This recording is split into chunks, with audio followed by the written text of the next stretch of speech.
କିଛି ବି ହେଇଯାଉ ଏହି ବର୍ଷ ହୋଲି ଆସିବା ପୂର୍ବରୁ ଏହି ଗୁପ୍ତ ଜିନିଷ ଆପଣଙ୍କ ଘରକୁ ତୁରନ୍ତ ନେଇ ଆସନ୍ତୁ। ଏହା ଆଣିବା ଦ୍ୱାରା ଆପଣଙ୍କର ଭାଗ୍ୟ ବଦଳିଯିବ। ଏତେ ଧନ ବର୍ଷା ହେବ ଯେ ଆପଣ ସମ୍ଭାଳି ପାରିବେ ନାହିଁ। ଆଗକୁ ସାତ ପୁରୁଷ ବି ଆପଣଙ୍କର ବସିକି ଖାଇବେ। ଯଦି ଆପଣ ହୋଲି ଆସିବା ପୂର୍ବରୁ ଆପଣଙ୍କ ଘରକୁ ଏହି ଜିନିଷ ନେଇ ଆସିବେ ତ ସେହି ଦିନଠାରୁ ଆପଣଙ୍କ ଜୀବନରେ ଚମତ୍କାର ହେବାକୁ ଆରମ୍ଭ ହୋଇଯିବ। ଆପଣ ଯଦି ହୋଲି ପୂର୍ବରୁ ଏହି ଜିନିଷକୁ ଆପଣଙ୍କ ଘରକୁ ନେଇ ଆସିବେ ତେବେ ଆପଣଙ୍କର ଜନ୍ମ ଜନ୍ମାନ୍ତର ଗରିବୀ ପୁରା ଶେଷ ହୋଇଯିବ। ବାସ୍ତୁଶାସ୍ତ୍ରରେ ଏମିତି ଏକ ଶୁଭ ଜିନିଷ ଅଛି ଯାହାକୁ ହୋଲି ପୂର୍ବରୁ ଆପଣଙ୍କ ଘରକୁ ଆଣିବା ଦ୍ୱାରା ଆପଣଙ୍କ ଜୀବନରେ ଆପଣଙ୍କ ଘରେ ଚାଲୁଥିବା ଗରିବୀ ସବୁଦିନ ପାଇଁ ଦୂର ହୋଇଯିବ। ଯେଉଁ ବି ମା ଓ ଭଉଣୀମାନେ ଏହି ଭିଡିଓକୁ ଦେଖୁଛନ୍ତି ତ ଆପଣ କାହାକୁ କିଛି ନ ଜଣାଇକି ହୋଲି ପୂର୍ବରୁ ଏହି ଚମତ୍କାରୀ ଗୁପ୍ତ ଜିନିଷକୁ ଆପଣଙ୍କ ଘରକୁ ନେଇ ଆସନ୍ତୁ। ଆପଣଙ୍କର ଭାଗ୍ୟ ସେହି ଦିନରୁ ହିଁ ଚମକିବାକୁ ଲାଗିବ ଏବଂ ଆପଣ ଏ ଦୁନିଆର ସବୁଠୁ ଧନବାନ ବ୍ୟକ୍ତି ବନିଯିବେ। ଏହା କୌଣସି ସାଧାରଣ ଜିନିଷ ନୁହେଁ।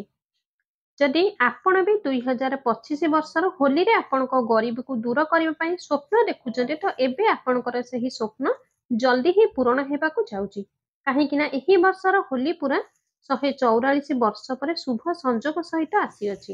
ଏଥିପାଇଁ ହୋଲି ଆସିବା ପୂର୍ବରୁ ଆପଣ ଏହି ଗୁପ୍ତ ଜିନିଷକୁ ଆଣି ଠିକ୍ ପ୍ରୟୋଗ କରିଦେବେ ତ ଆପଣଙ୍କର ଗରିବୀ ବି ତୁରନ୍ତରୁ ତୁରନ୍ତ ଦୂର ହୋଇଯିବ। ଆପଣଙ୍କୁ ଆମ ତରଫରୁ ଗୋଟିଏ ଅନୁରୋଧ, ଯଦି ଆପଣ ଏହି ଚ୍ୟାନେଲରେ ନୂଆ ଅଛନ୍ତି ତ ଚ୍ୟାନେଲକୁ ସବସ୍କ୍ରାଇବ କରି ଭିଡ଼ିଓ ଗୋଟେ ଲାଇକ୍ ଜରୁର କରିଦିଅନ୍ତୁ। ଭିଡ଼ିଓଟିକୁ ଅଧିକରୁ ଅଧିକ ମାତ୍ରାରେ ସେୟାର କରିଦିଅନ୍ତୁ। ହୋଲି ଆସିବାକୁ ଆହୁରି ବହୁତ ଦିନ ବାକି ଅଛି। ଆପଣ ଆଉ ଡେରି ନକରି ହୋଲି ପୂର୍ବରୁ ହିଁ ଏହି ଗୁପ୍ତ ଜିନିଷକୁ ନେଇ ଆସନ୍ତୁ। ହୋଲି ହିନ୍ଦୁ ଧର୍ମରେ ଗୋଟିଏ ବିଶେଷ ପର୍ବ ମନାଯାଏ।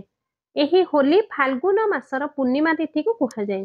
ଶାସ୍ତ୍ରରେ ମାନ୍ୟତା ଅଛି କି ହୋଲି ପର୍ବ ଲୋକଙ୍କ ମନରେ ପ୍ରେମ ଓ ବିଶ୍ୱାସକୁ ବଢ଼ାଇଥାଏ।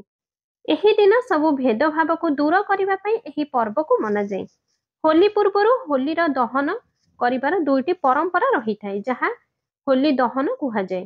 ପ୍ରତିବର୍ଷ ଫାଲ୍ଗୁନ ମାସର ଶୁକ୍ଳପକ୍ଷ ପୂର୍ଣ୍ଣିମା ତିଥିର ସନ୍ଧ୍ୟାରେ ହୋଲିର ଦହନ କରାଯାଏ, ଯାହାକି ତା ପରଦିନ ରଙ୍ଗ ବା ହୋଲି ମନାଯାଏ। କିନ୍ତୁ ଏହି ବର୍ଷ ହୋଲିକୁ ନେଇ ଆମେ ଏମିତି କିଛି ଉପାୟ ନେଇକି ଆସିଛୁ ଯାହାକୁ ଆପଣ ହୋଲି ଦିନ ହିଁ କରିବାକୁ ପଡ଼ିବ। ତେବେ ଆପଣଙ୍କୁ କ'ଣ କରିବାକୁ ପଡ଼ିବ?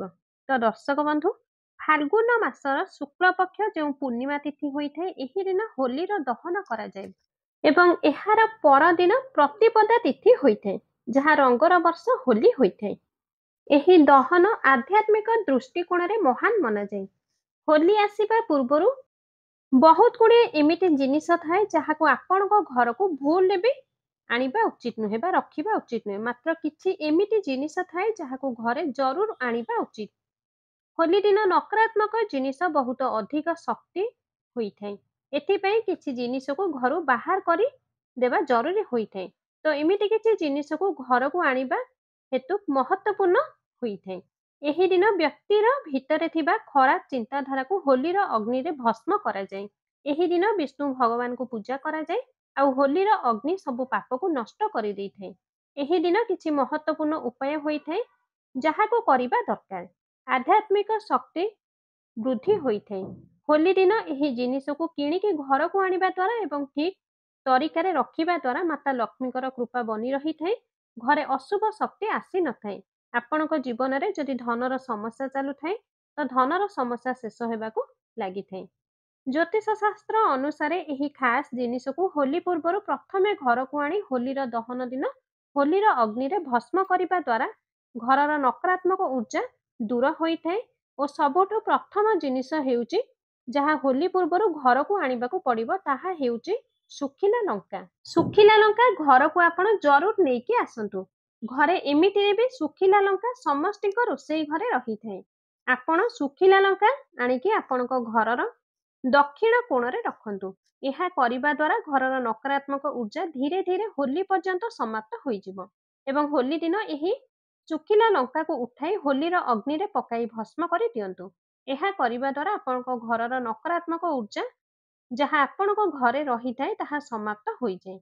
ଦ୍ୱିତୀୟ ଜିନିଷଟି ହେଉଛି ହୋଲି ପୂର୍ବରୁ ଆପଣଙ୍କ ଘରକୁ ଲେମ୍ବୁ ଓ କଞ୍ଚା ଲଙ୍କା ଆଣି ତାକୁ ମାଳା ବନାଇ ଆପଣଙ୍କ ଘରର ମୁଖ୍ୟ ଦ୍ୱାରରେ ଟାଙ୍ଗି ଦିଅନ୍ତୁ। ଏହା କରିବା ଦ୍ୱାରା ଯଦି ଆପଣଙ୍କ ଘରେ କାହାର ଖରାପ ନଜର ପଡ଼ିଥାଏ କିମ୍ବା ତନ୍ତ୍ରମନ୍ତ୍ର ହୋଇଥାଏ ତାହା ଦୂର ହୋଇଯାଏ। ସେହି ଲେମ୍ବୁ କଞ୍ଚା ଲଙ୍କାକୁ ଯେତେବେଳେ ଶୁଖିଯିବ ସେହି ଲେମ୍ବୁ ଓ କଞ୍ଚା ଲଙ୍କାକୁ ହୋଲିର ଅଗ୍ନିରେ ପକାଇଦେବେ। ଏହା କରିବା ଦ୍ୱାରା ଘରର ତନ୍ତ୍ରମନ୍ତ୍ର ସମାପ୍ତ ହୋଇଯିବ। ଯଦି ଆପଣଙ୍କ ଘରେ କେହି ଅଧିକ ଦିନ ପର୍ଯ୍ୟନ୍ତ ବେମାର ରହିଥାନ୍ତି ତ ଆପଣ ଗୋଟିଏ ବିଶେଷ ଦିନରେ ଧ୍ୟାନ ରଖିବେ କି ହୋଲି ପୂର୍ବ ଦିନ ଆମ୍ବ ପତ୍ରରେ ମାଳା ବନାଇ ଆପଣଙ୍କ ଘରର ମୁଖ୍ୟ ଦ୍ୱାରରେ ତୋରଣ ଲଗାଇଦେବେ। ଏହା ଦ୍ୱାରା ଆପଣଙ୍କ ଘରର ବେମାରୀରେ କେହି ଆଉ ରହିବେ ନାହିଁ। ତୋରଣ ଲଗାଇବା ଦ୍ୱାରା ମାତା ଲକ୍ଷ୍ମୀ ପ୍ରସନ୍ନ ରହିଥାନ୍ତି ଏବଂ ଘରେ ଟଙ୍କା ପଇସାର କମି ରହିବ ନାହିଁ। ଆପଣଙ୍କ ଘରେ ଖୁସି ଆସିଥାଏ। ଘରର ମୁଖ୍ୟ ଦ୍ୱାରରେ ତୋରଣ ଜରୁର ବାନ୍ଧନ୍ତୁ। ଆପଣ ଚାହିଁବେ ତ ଅଶୋକ ପତ୍ର ଲଗାଇ ପାରିବେ। ଯଦି ଅଶୋକ ପତ୍ର ନାହିଁ ତେବେ ଆମ୍ବ ପତ୍ରକୁ ଆପଣ ଲଗାଇ ପାରିବେ ଏବଂ ସେହି ତୋରଣକୁ ହୋଲିର ଅଗ୍ନିରେ ଭସ୍ମ କରିଦେବା ଉଚିତ। ଏହା ଦ୍ୱାରା ଆପଣଙ୍କ ଘରର ବେମାରୀରେ ପଡ଼ିଥାନ୍ତି ତାହା ଭସ୍ମ ହୋଇଯାଏ। ଆମ୍ବ ପତ୍ରର ତୋରଣ ଦ୍ୱାରରେ ଲଗାଇବା ଦ୍ୱାରା ସବୁ ମାଙ୍ଗଳିକ କାର୍ଯ୍ୟ ପୂର୍ଣ୍ଣ ହୋଇଥାଏ। ଖରାପ ଶକ୍ତି, ନକାରାତ୍ମକ ଊର୍ଜା ଏବଂ ଅଶୁଭ ଶକ୍ତି ଆପଣଙ୍କ ଜୀବନରେ ରହିନଥାଏ। ଘରେ ଯଦି କୌଣସି ସଦସ୍ୟ ବେମାରରେ ଥାନ୍ତି ତ ସେହି ବେମାର ରହିନଥାଏ ଏବଂ ଘରେ ଧନର ବୃଦ୍ଧି ହୋଇଥାଏ। ମାତା ଲକ୍ଷ୍ମୀଙ୍କ କୃପା ଆପଣଙ୍କ ଉପରେ ବନି ରହିଥାଏ। ଆପଣ ହୋଲି ପୂର୍ବରୁ ଗୋଟିଏ ଜଳରେ ଭରିକି ପାତ୍ର ଆପଣଙ୍କ ଘରର ଉତ୍ତର ପୂର୍ବ କୋଣରେ ରଖିଦିଅନ୍ତୁ। ଏହି ପାତ୍ରରେ ଅଳ୍ପ ଲୁଣ ପକାଇ ରଖିଦେବେ। ଏହା ଆପଣଙ୍କ ଘରର ସବୁ ନକାରାତ୍ମକ ଊର୍ଜାକୁ ଭିତରେ ହିଁ ସୀମିତ କରିଦେବ ଏବଂ ହୋଲି ଦହନ ଦିନ ସେ ଯେଉଁ ସ୍ଥାନରେ ହୋଲି ଅଗ୍ନି ଜଳାଯିବ ସେହି ସ୍ଥାନରେ ଏହି ପାତ୍ରକୁ ନେଇ ପକାଇଦେବେ। ଏହା ଆପଣଙ୍କ ଘରର ସବୁ ନକାରାତ୍ମକ ଊର୍ଜାକୁ ନଷ୍ଟ କରିଦେଇଥାଏ। ଆପଣଙ୍କର ଘରର ସୁଖ ସମୃଦ୍ଧି ବଢ଼ିଥାଏ ଏବଂ ଘରେ ଧନର ଆଗମନ ହୋଇଥାଏ। ବାସ୍ତୁଶାସ୍ତ୍ରରେ ହୋଲିର ବିଶେଷ ମହତ୍ତ୍ୱ ରହିଥାଏ। ନକାରାତ୍ମକ ଶକ୍ତିକୁ ଏହା ଟାଣି ନେଇଥାଏ। ଯଦି ଆପଣ ହୋଲି ପୂର୍ବରୁ ଆପଣଙ୍କ ଘରେ ବାଉଁଶ ଗଛ ନେଇକି ଆସିବେ ଏବଂ ସେହି ଗଛକୁ ଉତ୍ତର ପୂର୍ବ ଦିଗରେ ରଖିବେ ତ ଆପଣଙ୍କ ପରିବାରର ସଦସ୍ୟଙ୍କ ଶରୀରରେ ସୁଧାର ଆସିଥାଏ। ହୋଲି ଦିନ ଭଗବାନ ନରସିଂହଙ୍କ ଫଟୋ ଜରୁର ଆଣିବା ଉଚିତ, ଯେଉଁଥିରେ ଭଗବାନ ବିଷ୍ଣୁଙ୍କର ଅବତାର ହୋଇଥାଏ। ସେହି ଫଟୋକୁ ଘରକୁ ଆଣି ଆପଣଙ୍କ ଘରେ ଲଗାଇବା ଦ୍ୱାରା ଘରେ କୌଣସି ବି ପ୍ରକାରର ବିପତ୍ତି ଆସିନଥାଏ ଏବଂ ଦୁର୍ଘଟଣାର ଯୋଗ ବନି ନଥାଏ। ନରସିଂହ ଭଗବାନଙ୍କର ବସିଥିବା ମୂର୍ତ୍ତିକୁ ଆଣିବା ଦ୍ୱାରା ଆପଣଙ୍କ ଘରେ ଧନର ଆଗମନ ହୋଇଥାଏ ଏବଂ ଆଶୀର୍ବାଦ ପ୍ରାପ୍ତ ହୋଇଥାଏ। କେବେ ବି ଭଗବାନ ବିଷ୍ଣୁଙ୍କର କ୍ରୋଧିତ ମୂର୍ତ୍ତି ବା ଫଟୋ ଆପଣଙ୍କ ଘରକୁ ଆଣିବେ ନାହିଁ। ବାସ୍ତୁଶାସ୍ତ୍ରରେ ଏହା ଅଶୁଭ ମନାଯାଏ।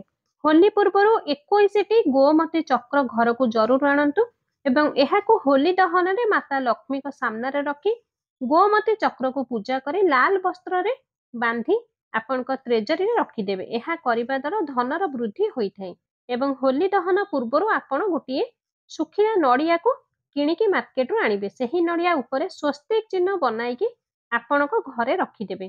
ହୋଲି ଦହନ ଦିନ ନଡ଼ିଆକୁ ଅଗ୍ନିରେ ପକାଇବେ। ପୁରା ପରିବାରର ପ୍ରତ୍ୟେକ ସଦସ୍ୟ ସେହି ନଡ଼ିଆକୁ ଖାଇବାକୁ ଦେବେ।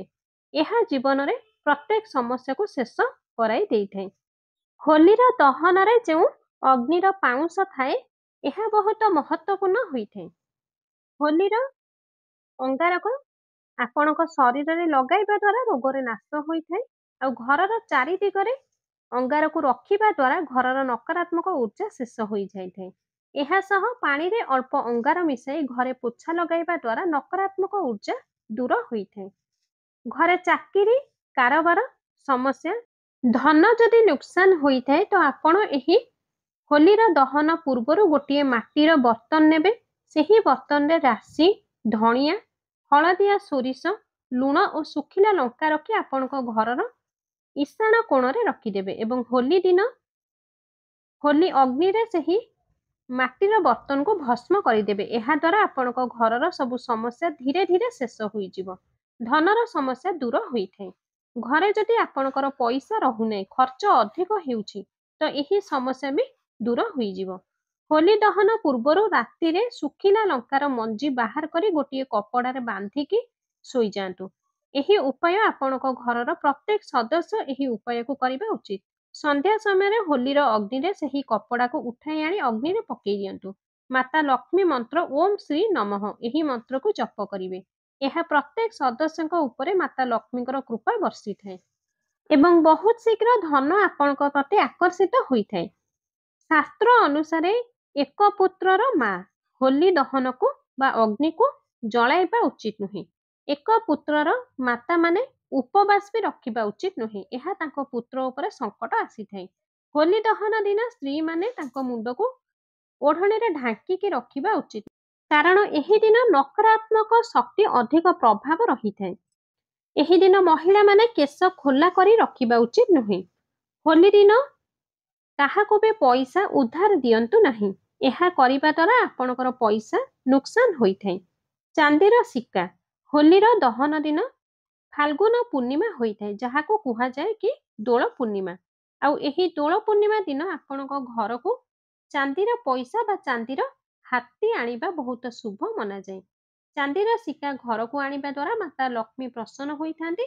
ଏହି ଦିନ ଚାନ୍ଦିର ସିକ୍କାକୁ ପୂଜା କରି ଗୋଟିଏ ଲାଲ କପଡ଼ାରେ ବାନ୍ଧି ଆପଣଙ୍କ ଟ୍ରେଜରୀରେ ରଖିଦିଅନ୍ତୁ। ମାନ୍ୟତା ଅଛି କି ଏହା ଆପଣଙ୍କ ଘରର ଉନ୍ନତି ଆସିଥାଏ। ମାତା ଲକ୍ଷ୍ମୀ ଆପଣଙ୍କ ଘରେ ବାସ କରିଥାନ୍ତି। ଏହି ଦିନ ଚାନ୍ଦିର ବିଛା ବା ପାଉଁଜି ବି ଆପଣ ମାନେ କିଣିକି ଆଣିପାରିବେ। ଏହା ଅତ୍ୟନ୍ତ ଶୁଭ ହୋଇଥାଏ। ଆଉ ଗୋଟେ ଜିନିଷ ହେଉଛି କେଶର। କେଶର ମାତା ଲକ୍ଷ୍ମୀଙ୍କୁ ବହୁତ ପସନ୍ଦ ହୋଇଥାଏ।